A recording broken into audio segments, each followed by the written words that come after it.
हाँ जी, तो नमस्कार बंधुओं। आप सभी विद्यार्थियों का स्वागत, सभी का अभिनंदन लक्ष्य क्लासेज की इस ऑनलाइन डिजिटल मंच पर। और आप सभी विद्यार्थियों का स्वागत अभिनंदन कर रहा है आपका होस्ट, आपका दोस्त इंजीनियर एस के राठौड़ भाई। प्यारे विद्यार्थियों, आज के इस 15 मिनट शो के अंदर हम बात करने वाले हैं एशिया कॉन्टिनेंट के प्रमुख प्रमुख जितने भी आपके पर्वतमालाएं और जितने भी आपके पर्वत लगते हैं, उन पर्वतों की क्या क्या विशेषताएं हैं और कहां से आपके एग्जाम के अंदर महत्वपूर्ण जो सवाल आपके बन सकता है, उन सभी के बारे में हम डिटेल से यहां से आपकी चर्चा करने वाले हैं। राजस्थान के अंदर आयोजित होने वाली चाहे कोई भी प्रतियोगी परीक्षाएं हैं, आरएस से लेकर के second grade, first grade geography के अंदर, चाहे वो आपके थर्ड ग्रेड पात्रता के अंदर, चाहे आप किसी भी एग्जाम की अगर आप तैयारी कर रहे हो ना, जहां जहां पर भी आपके महाद्वीप वाला पोर्शन लगता है, उस महाद्वीप की विशेषताओं के अंदर यहां से आपके निश्चित तौर पर प्रश्न जो है वो आपके पूछा जाता है। तो चलते हैं हम एशिया महाद्वीप के अंदर, और आप ये एशिया का जो मानचित्र है वो देख पा रहे होंगे। और प्यारे विद्यार्थियों, जब आप एशिया के अंदर आप जब चलोगे ना, तो इस एशिया महाद्वीप के अंदर आप देखोगे ना, तो यहां पर आपको भारतीय जो भूभाग है ना, वो आपको यहां पर दिखाई देता है। और इस इंडिया को लेकर के ये अपन यहां पर हम बात करने वाले हैं कि सबसे पहले अपने यहां पर आपके कौन कौन से माउंटेन जो है वो आपके यहां पर फैले हुए हैं।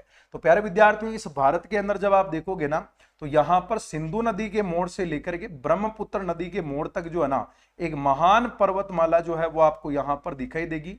और ये जो पर्वतमाला आपको यहां पर दिखाई दे रही है ना, इस पर्वतमाला का नाम आपके यहां पर क्या नाम आता है? तो इसे अपन कहते हैं हिमालय पर्वत जो है वो अपने कहा जाता है। तो प्यारे विद्यार्थियों, सबसे पहले अपने यहां पर आपके हिमालय जो पर्वत है उसके बारे में अपन यहां पर हम बात करने वाले हैं कि हिमालय पर्वत और हिमालय पर्वत की आपकी कौन कौन सी मुख्य मुख्य जो विशेषताएं आपके बनती है, उनके बारे में हम यहां पर हम बात करेंगे। तो प्यारे विद्यार्थियों, हिमालय पर्वत को लेकर के सबसे जो पहला जो पॉइंट है वो आपको यहां पर याद रखना कि हिमालय जो पर्वत है ना, यह आपके 33 सागर का जो अवशेष है वो आपके यहां पर माना जाता है भैया ना। हिमालय पर्वत की जब अपन यहां पर हम बात करते हैं ना, तो हिमालय जो पर्वत है ना, यह आपकी याद रखना बेटा, अपने 33 सागर का जो अवशेष है ना, वो 33 सागर का अवशेष आपके यहां पर माना जाएगा। पहली बात तो ये अपन को ध्यान रखना है कि यह हिमालय जो पर्वत है वो आपके 33 सागर का अवशेष है। और दूसरा यहाँ पे आपके महत्वपूर्ण जो पॉइंट बनता है, वह पॉइंट आपका यहाँ पर हमारा क्या बनेगा बेटा? तो हिमालय पर्वतमाला के बारे में एक बात और याद रखनी है, यह विश्व की सबसे नवीन वलित पर्वतमाला है भैया ना। यह विश्व की अगर हम बात करते हैं ना, तो विश्व की ध्यान रखना, सबसे नवीन वलित जो पर्वतमाला आपकी यहाँ पर आती है, सबसे नवीन वलित पर्वतमाला जो आपकी यहाँ पर लगती है, उस नवीन वलित पर्वतमाला का नाम भी आपके यहाँ पर हमारे क्या नाम होगा? तो उस पर्वतमाला का नाम भी आपके यहाँ पर हमारे हिमालय होता है। ये वर्ल्ड की सबसे नवीन वलित पर्वतमाला आते हैं, है ना। कहा जाता है कि ये जो भारतीय भूभाग का जो आपकी जो प्रायद्वीपीय भारत का जो हिस्सा है ना, ये प्रायद्वीपीय भारत का हिस्सा पहले अपने अफ्रीका महाद्वीप से जुड़ा हुआ था, वहां से टूट कर गया आपके यहां पर आया था। और इस प्रकार से ध्यान रखना, ऊपर हमारा जो एशिया महाद्वीप है ना, ये एशिया महाद्वीप जो आपके माना जाता है ना, इधर से ये एशिया महाद्वीप आपके माना जाएगा। ये अपने याद रखना आपकी यूरेशियन प्लेट कहलाती है। यहां पर आपकी याद रखना अपने कौन सी प्लेट कहलाती है? तो ये आपकी याद रखोगे अपने यूरेशियन प्लेट कहलाती है। और नीचे से अपना जो भारतीय प्रायद्वीप जो है ना, वो आपके टूट करके अलग हुआ अफ्रीका से, और ये आपके यहां पर हमारे कौन सी प्लेट कहलाती है? तो इसे अपन कहते हैं इंडो ऑस्ट्रल प्लेट के नाम से भी अपन यहां पर हम इसको जानते हैं। तो नीचे वाली जो प्लेट होगी आपकी यहां पर हमारी इंडो ऑस्ट्रल प्लेट होने वाली है, और ऊपर की तरफ आपकी यूरेशियन प्लेट होगी। और इन दोनों के बीच में एक वाटर बॉडी जो है वो आपके यहां पर मिलती है। और इस जलराशि को हम यहां पर हम कौन सा सागर बोलेंगे? तो हमारा यहां पर उत्तर आएगा, इस जलराशि को हम यहां पर हम 33 सागर के नाम से हम जानते हैं। अब जैसे ही ये इंडो ऑस्ट्रल प्लेट आपके अफ्रीका से टूट करके अलग हुई, और जैसे जैसे ये अपने उत्तर पूर्व में आपके यहां पर गति करती गई ना, तो वैसे वैसे अपने 33 सागर के अंदर दबाव पड़ता गया, और 33 सागर का जो पानी है वो आपके पीछे की तरफ छलकता गया। और एक समय ऐसा आया कि जो हमारा भारत जो है ना, वो इस यूरेशियन प्लेट के बीच में जाकर के आपके टकराव हो गया, आपके अभिसरण हुआ। और उसके कारण याद रखना, इस 33 सागर का जो अवसाद था, या फिर इसके अंदर जो आपके मलबा था ना, वो आपके यहाँ पर एक पर्वतमाला के रूप में निकल करके आपके ऊपर की तरफ आ गया। जैसे मान लो ये हमारे यूरेशियन प्लेट है और ये हमारी इंडो ऑस्ट्रल प्लेट है, इन दोनों के बीच में मलबा अवसाद भरा हुआ है, इन दोनों प्लेटों के बीच में अभिसरण हुआ। अभिसरण होने के कारण यहां से ये धीरे धीरे आपके वलित पर्वतमाला फोल्डिंग रेंज का निर्माण हो गया। तो एक हमारा यहां से आपके प्रश्न और भी बनता है, वो भी आपको याद रखना है। और ये प्रश्न हमारा यहां पर क्या बनता है? तो याद रखना प्यारे विद्यार्थियों, इसका निर्माण है ना, हिमालय के निर्माण को लेकर के अगर हम बात करते हैं ना, तो इसका निर्माण याद रखना यूरेशियन प्लेट व इंडो ऑस्ट्रल प्लेट के मध्य है ना। एक तो आपकी यहां पर हमारे यूरेशियन प्लेट आने वाली है, यूरेशियन प्लेट व ध्यान रखना, एक अपने यहां पर आपकी कौन सी प्लेट आएगी, तो एक अपने यहां पर आपके इंडो ऑस्ट्रल जो प्लेट आती है ना, इंडो ऑस्ट्रल प्लेट के याद रखना अभिसरण के द्वारा होता है, इंडो ऑस्ट्रल प्लेट के अभिसरण द्वारा इसका आपके यहां पर निर्माण हुआ है ना, इंडो ऑस्ट्रल प्लेट के अभिसरण है ना, या अभिसारी गति द्वारा इसका आपके यहां पर गति द्वारा निर्माण आपके यहां पर हुआ है भाई, है ना, निर्माण द्वारा हुआ है। ये बात भी आपको यहां पर अच्छे से इंपॉर्टेंट तरीके से आपको नोट करके रखना। अब इस हिमालय पर्वतमाला का जो विस्तार है, हमारा प्रश्न ये आता है कि सर इस हिमालय पर्वतमाला का जो विस्तार है वो आपके बताओ सर अपने कौन कौन से देशों के अंदर आपको यहां पर देखने को मिलता है। तो जैसे ही अपन यहां पर हम इसके विस्तार के बारे में हम चर्चा करते हैं ना, तो प्यारे विद्यार्थियों इसका विस्तार आपके कहां कहां पर आता है। एक देश का नाम तो आपका यहां पर आपके भारत होगा, भारत के बाद में अपने यहां पर आपका नेपाल होगा, नेपाल के अलावा यहां पर आपके भूटान आता है, और भूटान के बाद में अपने यहां पर देश का नाम क्या आता है, चीन यहां पर आपके आ जाता है। और एक पॉइंट यहां पर आपके याद रखना प्यारे विद्यार्थियों, यह विश्व की सबसे ऊंची पर्वतमाला है भैया ना, यह विश्व की अगर मैं बात करूंगा ना, तो यह विश्व की ध्यान रखना सबसे ऊंची पर्वतमाला आती है भैया ना, यह विश्व की सबसे ऊंची पर्वतमाला है। इससे ऊंची पूरे वर्ल्ड के अंदर याद रखना अपने कोई भी पर्वतमाला अपने नहीं है भाई, यह विश्व की सबसे ऊंची पर्वतमाला है। लगभग आपके 6000 मीटर जो है इसकी औसत ऊंचाई आपको यहां पर देखने को मिलती है। अब हमारा प्रश्न यह बनता है प्यारे विद्यार्थियों की हिमालय पर्वत के अंदर जो सबसे ऊंची जो चोटी आपको यहां पर मिलती है, वो सर्वोच्च चोटी का नाम बताओ सर हमारा यहां पर आपकी क्या नाम आता है। तो हिमालय पर्वत की अगर हम बात करेंगे ना, तो हिमालय पर्वत की जो सर्वोच्च चोटी जो आपको यहां पर मिलेगी ना, उस सर्वोच्च चोटी का नाम आपके यहां पर हमारा क्या नाम आता है, तो सर्वोच्च चोटी का नाम होगा माउंट एवरेस्ट आपके यहां पर होता है। और माउंट एवरेस्ट के बारे में जब अपन बात करते हैं ना, तो ये हमारे नेपाल के अंदर आती है। और माउंट एवरेस्ट की प्यारे विद्यार्थियों जो ऊंचाई आपकी यहां पर आती है 8848 पॉइंट में आपके यहां पर 86 मीटर तक जो है ना, इस माउंट एवरेस्ट की आपकी ऊंचाई देखने को मिलती है। और माउंट एवरेस्ट के बारे में एक बात और भी याद रखना, ये जो हमारे माउंट एवरेस्ट है ना, यह विश्व की याद रखना अपने सबसे ऊंची चोटी आती है भैया ना। विश्व की अगर मैं बात करूंगा ना, तो प्यारे बच्चों याद रखना कि विश्व की सबसे ऊंची जो आपके यहां पर हमारे चोटी है ना, ये विश्व की सबसे ऊंची चोटी भी आपको यहां पर कौन सी मिलती है, माउंट एवरेस्ट मिलती है, जो कि आपके नेपाल में मिलेगी। ठीक है ना, पूरे वर्ल्ड में सबसे ऊंची चोटी है। कहने का मतलब हिमालय की सबसे ऊंची चोटी तो आपके माउंट एवरेस्ट है ही है, इसके अलावा पूरे वर्ल्ड की सबसे ऊंची चोटी भी आपके माउंट एवरेस्ट है। इसके अलावा माउंट एवरेस्ट के बारे में आपको यहां पर दो बातें और भी याद रखना है कि जब हम नेपाल में चलते हैं ना प्यारे विद्यार्थियों, तो नेपाल में इसे अपन यहां पर हम और क्या कहते हैं, तो याद रखना प्यारे विद्यार्थियों कि नेपाल के अंदर जब हम चलते हैं ना, तो नेपाल में इसे अपन कहते हैं गौरी शंकर। नेपाल के अंदर इसका एक नाम तो आपके यहां पर मिलता है गौरी शंकर, और एक नाम आपके यहां पर हमारे और क्या मिलता है, इसे हम कहते हैं सागर माथा। नेपाल में कहते हैं गौरी शंकर और सागर माथा। और जब अपन इसको तिब्बत में हम चलते हैं ना, तो वहां पर इसे हम क्या बोलते हैं प्यारे बच्चों, तो इसे हम कहते हैं चोमो लुगमा के नाम से भी अपने जाना जाता है। और इसका मतलब आपके यहां पर क्या होता है, तो इसका मतलब होता है पर्वतों की रानी, है ना। चोमो लुगमा का मतलब जो आपके यहां पर होता है वह आपके यहां पर मिलेगा पर्वतों की रानी में। ठीक है ना, तो माउंट एवरेस्ट अपने हिमालय की सबसे ऊंची चोटी आती है, जिसे अपन नेपाल में गौरी शंकर और सागर माथा कहते हैं, तिब्बत में इसे हम चोमो लुगमा कहते हैं। चोमो लुगमा का मतलब होता है पर्वतों की रानी। ये वैसे भारत में नहीं है, नेपाल में आती है। लेकिन अगर हिमालय में स्थित आपको भारत की सबसे ऊंची चोटी पूछे ना, तो प्यारे विद्यार्थियों उस चोटी का नाम आपको यहां पर मिलेगा। और सर इस चोटी का नाम जो आपको यहां पर मिलता है ना, इस चोटी का नाम बताओ अपने यहां पर आपको क्या नाम मिलेगा, तो हमारा उत्तर आएगा भैया यहां पर चोटी का नाम आएगा कंचनजंगा। और ये जो कंचनजंगा नामक जो आपकी चोटी है ना, ये हमारे सिक्किम के अंदर आती है।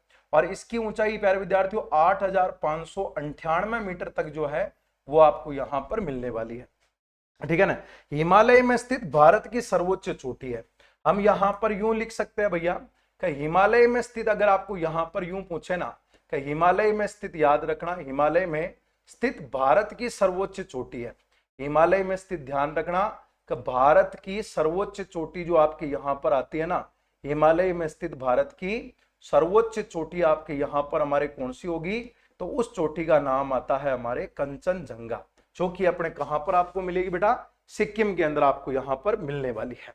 बात समझ में आ गई ना। तो ये अपने हिमालय पर्वत को लेकर के हमने यहां पर बात की है। प्यारे विद्यार्थियों, वर्ल्ड ज्योग्राफी के अंदर हिमालय के बारे में ये 5-7 जो फैक्ट है वही आपको यहां पर ध्यान रखना है। अब हम आगे की तरफ चलते हैं और इसी में प्यारे विद्यार्थियों हमारा और यहां पर आपका जो प्रश्न है वो हमारा कौन सा आपके यहां पर बन सकता है, तो उसके अंदर भी हम यहां पर हम चलने जा रहे हैं कि ये आपका यहां पर जो होगा हमारा एशिया कॉन्टिनेंट आपका यहां पर रहने वाला है। इस एशिया कॉन्टिनेंट में जैसे ही आप यहां पर बढ़ोगे ना, तो इधर आपको एक देश लिखा मिलेगा अपने बर्मा, और इधर आपको मिलेगा हमारा भारत। इन दोनों के बीच में भाई है ना, यहां पर याद रखना म्यांमार के अंदर जो है हिमालय का एक भाग है, जो याद रखना अपने एक पर्वत के रूप में अपने फैला हुआ है। और ये जो पर्वत है ना, इस पर्वत का नाम आता है अराकान योमा, है ना। यहां पर अब यार विद्यार्थियों एक पर्वत आपका और आता है, इसका नाम आता है अराकान योमा पर्वत, भी अपन इसको यहां पर हमने कहा जाता है, ना। ये वाला पर्वत आपके यहां पर अराकान योमा पर्वत आपके होगा, हिमालय का भाग है भाई, है ना, हिमालय का भाग है। ये बात अच्छे से ध्यान रखना भाई। अराकान योमा पर्वत के बारे में जब अपन यहां पर हम पहली विशेषता बात करते हैं, तो प्यारे विद्यार्थियों यह याद रखना म्यांमार में स्थित है भाई, है ना।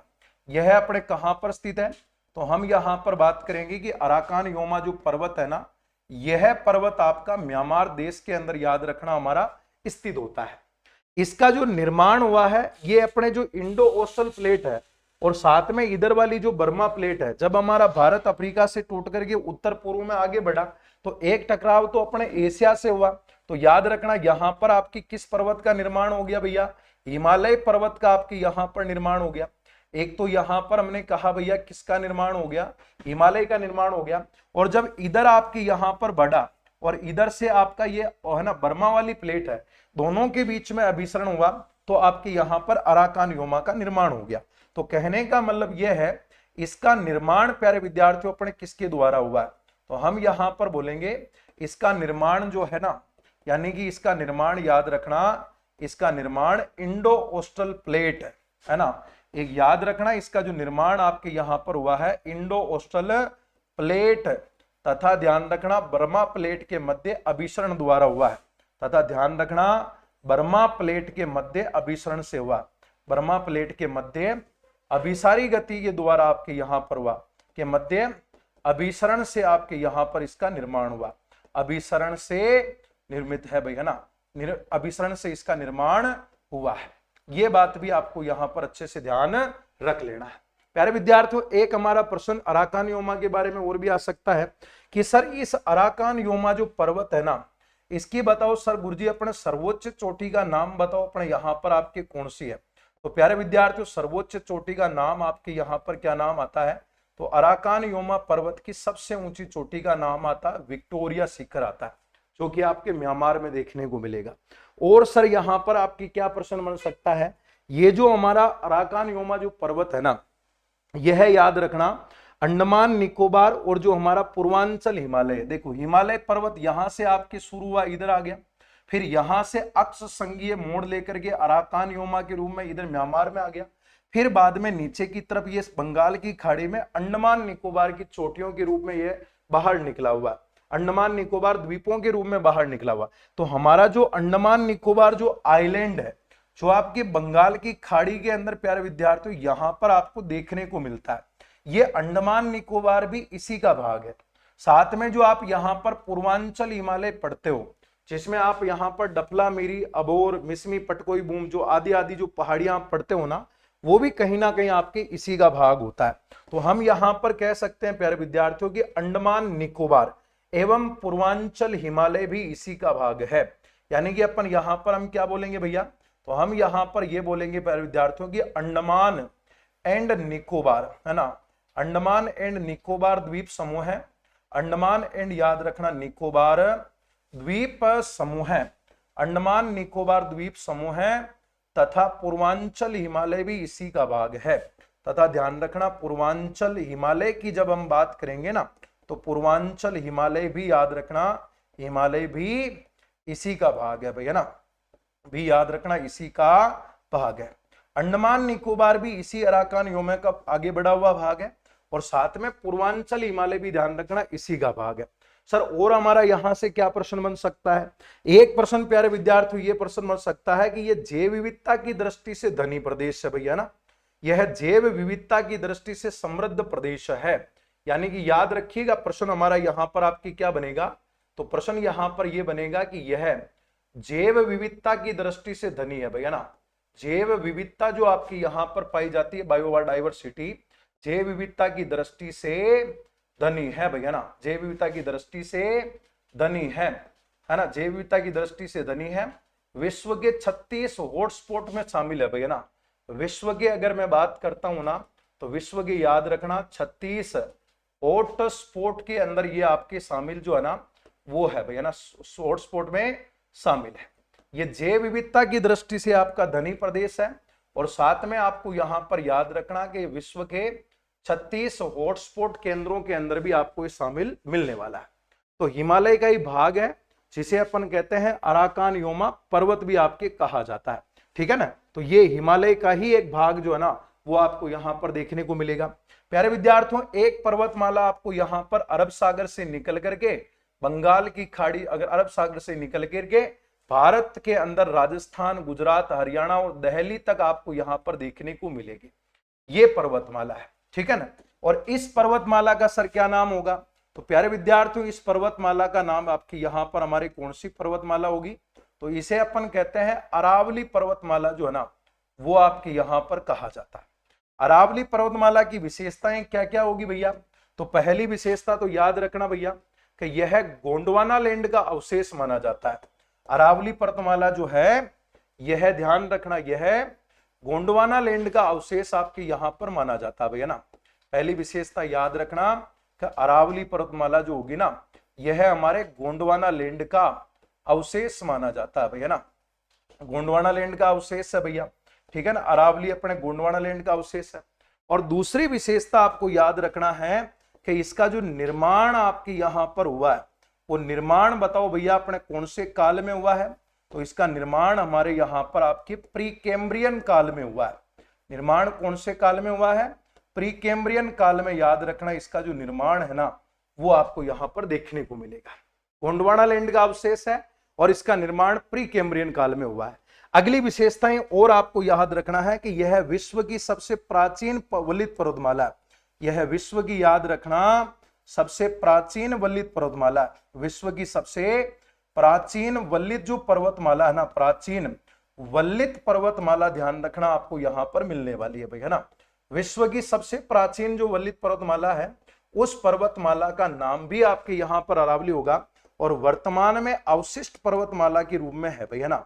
वर्तमान में अगर हम बात करेंगे ना, तो वर्तमान में प्यारे विद्यार्थियों अपने किस पर्वत के रूप में मौजूद है?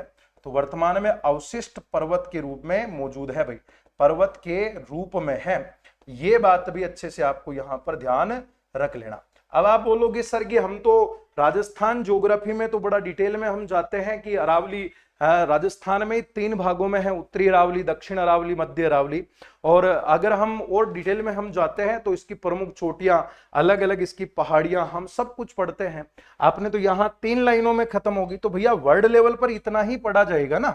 वो राजस्थान के संबंध में आ गया, वो इंडिया के संबंध में आ गया। हम वर्ल्ड लेवल पर बात कर रहे हैं तो ये गोंडवाना लैंड का अवशेष है, निर्माण प्री कैम्ब्रियन काल में हुआ है, विश्व की सबसे प्राचीन वलित पर्वतमाला है, और वर्तमान में अवशिष्ट पर्वतों के रूप में आपके मौजूद आती है, ठीक है ना। तो ये अपने भारत के आसपास में स्थित और भारत में स्थित आपकी जो है ना, ये आपके 3 प्रमुख एशिया की पर्वतमालाएं हो गई, जिसमें हमने हिमालय के बारे में अपने अध्ययन किया था। हिमालय के बाद में अपने अराकान योमा के बारे में हमने अध्ययन किया, और एक हमने अरावली माउंटेन के बारे में अध्ययन किया। अगले वाले शो के अंदर हम बात करेंगे ईरान के अंदर कौन कौन से पर्वत है, साथ में पाकिस्तान में कौन कौन से पर्वत है, चाइना में कौन कौन से है, रसिया में कौन कौन से है, और तुर्की में कौन कौन से है। एशिया के अंदर पर्वतों की भरमारता है, बहुत सारे पर्वत आपको यहाँ पर मिलेंगे, लेकिन एग्जाम में आपके सवाल जो है निश्चित तौर पर यहाँ पर पूछे जाते हैं। हम मिलेंगे आगे नेक्स्ट वीडियो में। अगर आपको वीडियो अच्छा लगा हो तो क्लास को लाइक कर देना, चैनल पर अगर आप पहली बार आए हो तो चैनल को सब्सक्राइब कर देना, और आपकी क्या कमेंट बॉक्स में क्या आपके जो भी आपके प्रश्न हैं वो आप कमेंट बॉक्स में कमेंट करके बता सकते हैं। ओके भाई, धन्यवाद, जय हिंद।